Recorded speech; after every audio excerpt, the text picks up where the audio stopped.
Hi guys, so today you are going to be checking over your current event before it is due on Friday. So the first thing that you need to do is pull up your rubric. You also have a paper copy of this, so you're more than welcome to pull it out of your folder instead.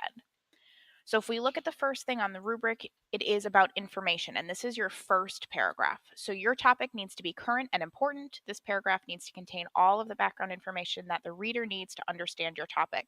So you want to make sure you have answered your 5 W's: who, what, when, where, and why. It needs to be a detailed and clear description of the event or subject you're writing about.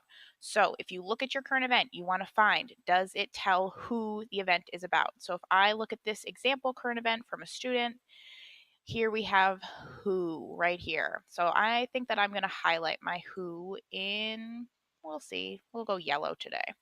All right. And then if I go back to my rubric, the next question is what? So what happened? Well, she stated that she doesn't believe that Donald Trump is qualified to run for president, and here is some evidence for that. So, a quote from Clinton. And that goes all the way down. Oh my goodness, lots and lots of information in here about that. So, we will highlight that. Let's go with blue. Then we go back to the rubric. The next question is when. Oh, and that's right away, May 19th. So let's highlight that in purple. Then we have where. Oh, here it is. I already highlighted that in blue, but we will go over it in purple because or we already did purple. Let's go with green. Okay. And then the last thing is why. So some of this quote here explains why this is happening. So I'm going to say why this is happening. It is based on her opinion. So that's why she has an opinion. So let's highlight that in this pink color. All right, so I want you to pause the video and go and do that in your own first body paragraph. If you are missing any of this information or you realize there's more that you need to add, make yourself a note that you need to do that, or feel free to do it right now.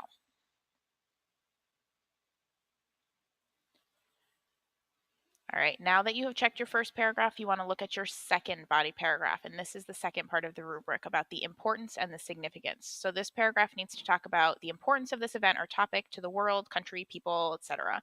You need to think about all of the different places, people, and events that this topic might impact, and you need to explain how it impacts them and why it impacts them. So if we look at this example current event, here we can see that she's talking about who it's important to.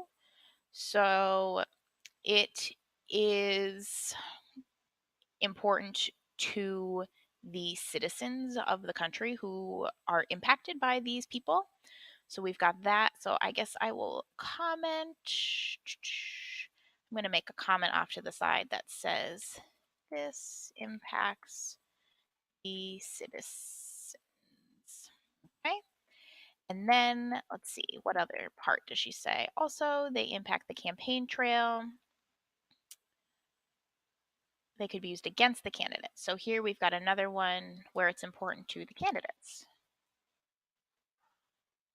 All right, so I want you to pause the video again and go check your own second paragraph. So make sure you're explaining who and what it impacts and also why. All right, and this is just for my 8th graders and Angel. So if you are watching this, you want to check your opinion paragraph. Make sure that you have backed up your opinion with evidence. All right, now this is where things get a little tricky. So you'll notice that this has 16-point value on this rubric, and if you are using the other rubric, then it's going to be 20 points, I believe. But I could be wrong about that, but it's definitely more than 16, so a significant portion of your grade. So this is important. This is where we show where we got our information from. So I have some examples for us. So here is an article that student used. I'm going to copy the URL. Then I'm going to go to EasyBib, and it's just easybib.com. And I'm going to paste my URL right here and click Cite it.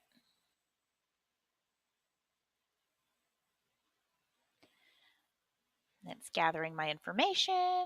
All right. So, website, date, author. All right, that doesn't look quite right. So, I'm going to check on my article and see if there's any extra information that I can find. All right, so let's see if we can find a better author.